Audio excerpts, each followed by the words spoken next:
Assalamualaikum warahmatullahi wabarakatuh. Perkenalkan, nama saya Muhammad Akbar Kodari Rizpia, mahasiswa Universitas Terbuka UPJJ UT Bandung dengan nomor identitas mahasiswa 0539430028, program studi ilmu pemerintahan S1. Dalam video ini saya akan menjawab tugas 1 mata kuliah logika dengan kode isi part 211, yang di mana pertanyaannya meliputi dua pembahasan. Yang pertama, term pada hakikatnya terbagi menjadi banyak jenis. Sebut dan jelaskan 3 jenis macam term tersebut, sertakan juga contohnya.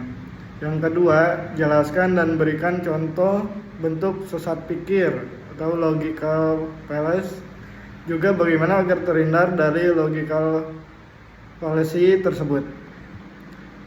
Saya akan menjawab pertanyaan nomor 1 terlebih dahulu.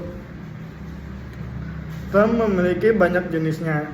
Berikut 3 jenis term yang akan saya bahas kali ini. Term yang pertama, term jenis singular. Term jenis ini dengan tegas menunjukkan satu individu, barang atau golongan tertentu yang spesifik. Misalnya, Budi, orang itu, kelompok itu, desa itu, dan sebagainya. Yang kedua, term jenis partikuler. Term jenis ini menunjukkan hanya sebagian saja dari keseluruhan luasnya. Maknanya, term jenis ini menunjukkan lebih dari satu, akan tetapi tidak semua bawahannya. Contohnya, beberapa pegawai, 4 orang siswa, dan masih banyak lagi. Dan yang terakhir, term jenis universal, yang dimana term jenis ini menunjukkan seluruh lingkungan beserta bawahannya masing-masing tanpa terkecuali. Misalkan, semua orang, setiap warga, dan sebagainya. Selanjutnya saya akan mencoba menjawab pertanyaan nomor 2, yang dimana pertanyaan menjelaskan dan berikan contoh bentuk sesat pikir atau logical fallacy, juga bagaimana agar terhindar dari logical fallacy tersebut. Untuk sesat pikir atau logical fallacy tersebut itu ada beberapa macam. Di sini saya akan mencoba menjelaskan 3 macam sesat pikir. Yang pertama adalah sesat pikir formal, sesat pikir verbal, sama sesat pikir material. Yang pertama, sesat pikir formal merupakan kekeliruan penelasaran berdasarkan bentuk atau sering disebut sesat pikir menurut logika. Yang dimana misalnya Daniel biasanya pergi liburan ke pantai atau gunung, dan ternyata kali ini dia liburan ke taman binatang. Yang dimana ke pantai atau gunung berarti bukan liburan. Penyimpulan seperti ini, perbincangan di atas itu meragukan. Sesat pikir yang seperti itu sering dilakukan orang sebab mirip dengan cara menetapkan salah satu bagian kesimpulannya mengingkari.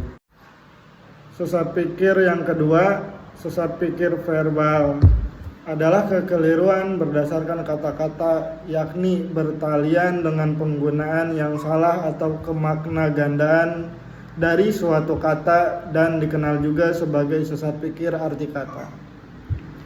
Dalam susunan sesat pikir kategori yang sah hanya terdiri 3 konsep sebagai subjek, konsep sebagai predikat, dan konsep setengah yang menjembatani subjek dan predikat tersebut menjadi kesimpulan.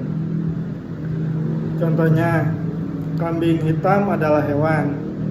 Lina dijadikan kambing hitam, maka Lina juga termasuk hewan.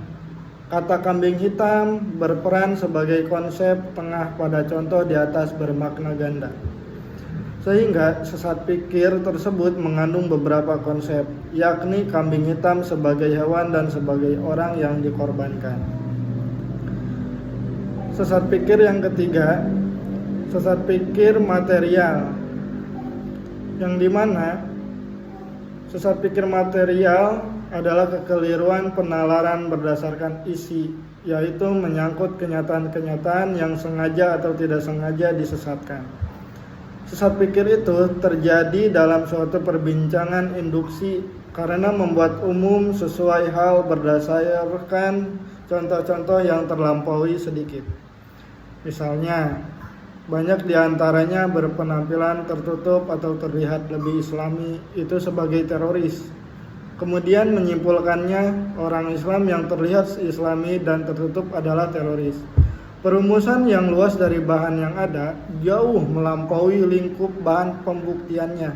Penyimpulan yang tergesa-gesa termasuk ke dalam sesat pikir atau logical fallacy.